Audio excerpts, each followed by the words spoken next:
Okay guys, when you get your switch panel, you're going to come with our instructions. Show you exactly how to install it. But I'm going to show everyone also. It comes with all the labels you could possibly want. So here we go. What you have here is your control board. Completely sealed. But what you want to do when you receive it, having a lot of miscommunication with these two wires that are on this plug, the 2 plug that plugs into your board. Like that. What this is that goes on the red positive right there. You connect that. Do not connect this white to anything. We have a lot of people connecting it to a positive. Do not do that. This can be ran up under through here like this and hang out the bottom. You can zip tie it right there if you would like, or you can run this to another location, but this is your power on and off. So if you want to leave your boat sitting there and don't want anyone to be able to come turn your switches on or want to kill the light on your panel, you can turn this off and it's going to kill your whole panel. People can come and hit your switches and it's not going to accidentally cut anything on. That's what this is for. So that's where that plugs in. I highly suggest you have this plug and then you have your main plug that goes up to your switch panel right here. You got 15 foot of wire that you can run this from your rear all the way up to a center console. We've done 24 foot center consoles, no problem. But what you do is plug this in to the 4-prong. You do not want to be pulling on this section here, and you do not want to be pulling on this you might accidentally pull wires apart and then it not operate properly. So this end you do not want to be running up under through your boat and pulling on it with some kind of wire or fish tape to fish it through. Pull from this end right here. You won't damage it. Leave this in the back. Always protect this until it's time to plug it in. You do not want to plug this in and then be running all this and then it's getting yanked on the whole time. Leave all these unplugged until everything is hooked up and then plug it in. You do not want to plug this in, unplug it, test it, plug it back in, unplug it. Plug it in one time and leave it. But I suggest you get everything hooked up and then plug it in. We have several people that are setting these on the counter, plugging this stuff in, testing it, making sure everything works. Don't do that. This is not made to unplug and plug 100 times. Plug it in one time and leave it. Same with this one. Plug it into the 2-prong and leave it. This is your red. This is going to go from right here, the power wires. You have two red positive wires that's provided and 1 ground. What you're going to do is your long red has 2 small ring terminals on them already. Screw that on to your positive ring terminal along with this on top of it. Screw that down. This is going to run over to your fuse block. Does not matter if you put it on the bottom or the top, whichever is convenient. The one thing you do want is you want this close to your battery because we have a short stub that has a small ring terminal and a larger ring terminal. Screw that on there and then put your larger ring terminal that's made for a battery onto the positive of your battery.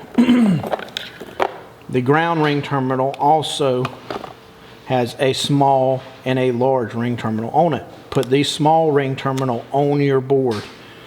This will then go straight, the other side will go straight to your battery negative post. Put that on your negative battery. Then right here you can see you have 30 amp to 5 amp sections labeled positive and negative. Put all your accessories in. If you have interior snake tubes on both sides, you would take both of your positives from your interiors and put them in one. You can put multiple wires. I would not do more than 2 wires inside, 2 16-gauge wires inside a connection. So you could do one from each side of your boat, put them in one, and then they would be on one switch. Your higher amp accessories, you want on the higher amp switches. They are labeled in amperage. You can choose any one you like. It's going to correspond with your switch. If you read the instructions, it will tell you what switch corresponds with what amp. But basically, I will also explain it. If the switch is sitting upright, this is on and off. You can read on and off. The first 30 amp is going to be this. The second 30 amp is going to be this switch. The next 20 amp will be this one. The next 20 amp will be this one. The next 10, the next 10, the next 5, the next 5.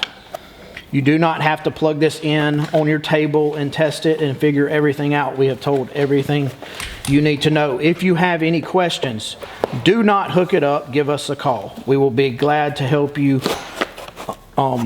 figure out what you need to do if you don't understand correctly. If you watch this video and still don't understand, you might want to take your boat to a professional that understands how to wire 12-volt equipment.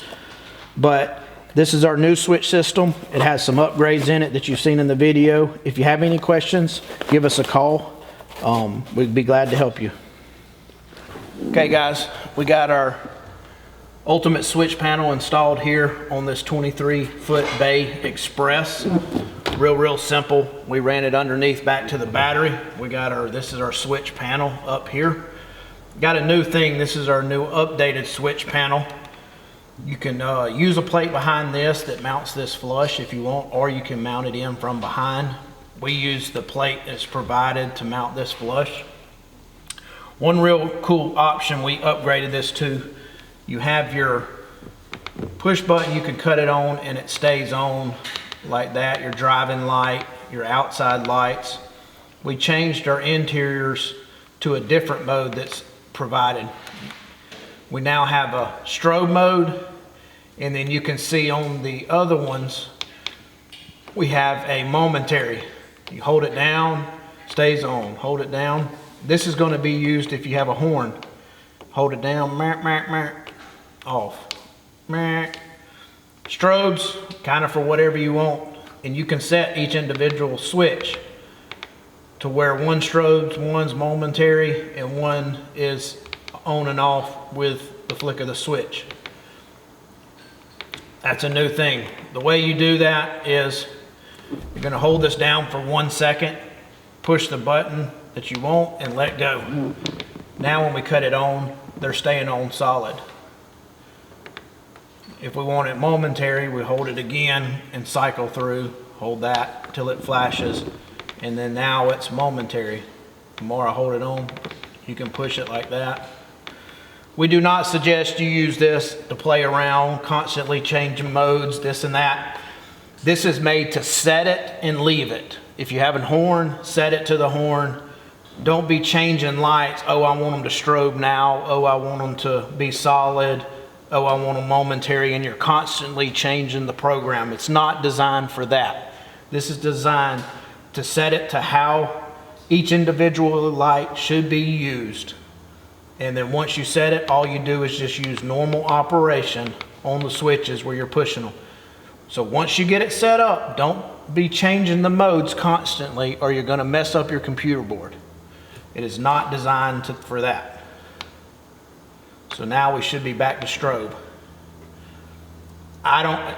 We're going to use this for more of law enforcement. We do a lot of search and rescue and such, and they can use this function, and it's great for them. For the average boater, you have absolutely no use for this strobe. Changed it back to regular.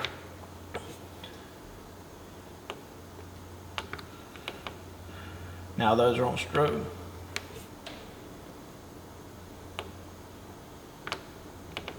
Now they're on regular. So there you go. That's our ultimate switch panel. You can set all these on, and then when you cut that off, it cuts them all back on. Just like that. hit the center on-off button. So if it's nighttime and you have everything preset, boom, you can hit that and everything comes on.